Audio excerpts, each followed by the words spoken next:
Hai Sobat Kemis, apakah kalian siap untuk belajar hari ini? Hari ini kita akan mempelajari penurunan tekanan uap. Sebelum kita memasuki materi, Sobat Kemis perlu tahu dulu nih apa saja tujuan pembelajaran kita kali ini. Yang pertama, Sobat Kemis dapat memahami pengaruh zat terlarut terhadap penurunan tekanan uap berdasarkan zat terlarut. 2. Sobat Kemis dapat menjelaskan penurunan tekanan uap berdasarkan fenomena dalam kehidupan sehari-hari. 3. Sobat Kemis juga dapat menghitung penurunan tekanan uap berdasarkan hukum Raoult. Nah, mari kita mulai pembelajarannya. Sobat Kemis, pernahkah kalian memperhatikan fenomena ini? Ketika mangkok berisi air yang direbus dibiarkan di udara terbuka, apa yang terjadi? Ternyata, dari waktu ke waktu, air akan menguap, membuat air tersebut habis, seperti yang terjadi pada pakaian yang menjadi kering karena proses penguapan. Proses ini adalah perubahan zat dari wujud cair menjadi gas. Setiap zat cair memiliki kecenderungan untuk menguap, meskipun kecepatan penguapan berbeda-beda. Umumnya, semakin tinggi suhu, semakin cepat zat cair menguap. Jumlah uap di atas permukaan cairan diukur dari tekanan uapnya. Semakin banyak uap yang ada di atas permukaan cairan, maka tekanan uapnya semakin tinggi. Dalam ruangan tertutup, jumlah uap akan mencapai kondisi maksimum, menciptakan keseimbangan antara penguapan dan pengembunan. Tekanan uap dalam kondisi ini disebut tekanan uap jenuh, mirip dengan saat kita memasak air dalam panci yang tertutup. Jika air sudah mendidih dan panci ditutup rapat, kita bisa melihat air di atas tutup panci karena terjadi proses penguapan dan pengembunan. Namun, jika tutup panci tidak rapat, proses penguapan akan terus berlanjut, menyebabkan peningkatan tekanan uap yang mendorong tutup panci ke atas sehingga tutup panci bergerak-gerak. Penguapan air adalah proses pelepasan molekul-molekul air dari permukaan air.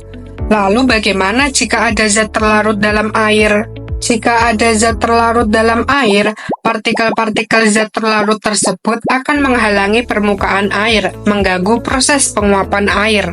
Hal ini mengakibatkan berkurangnya jumlah air di atas permukaan air sehingga tekanan uapnya turun. Itulah mengapa tutup panci yang berisi larutan gula memerlukan waktu lebih lama untuk bergerak dibandingkan dengan air biasa. Francois-Marie Raoult, seorang ahli kimia dan fisika asal Perancis, mempelajari hubungan antara tekanan uap dan konsentrasi zat terlarut.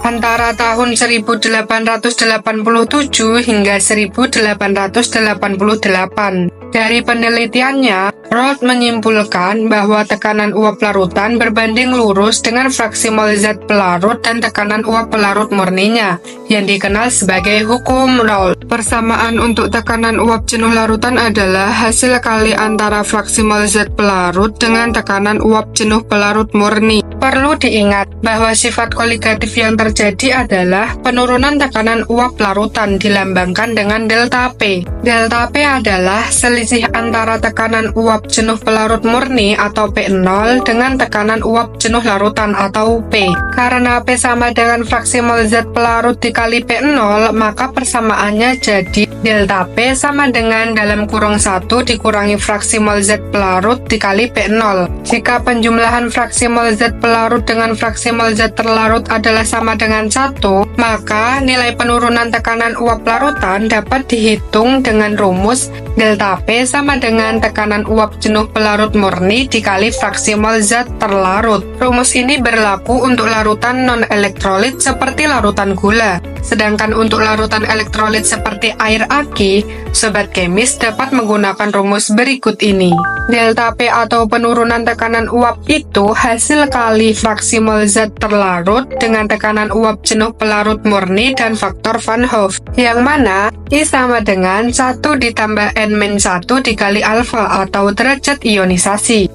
Terima kasih Sobat Kemis sudah mengikuti pembelajaran dengan baik. Sampai jumpa di video selanjutnya ya.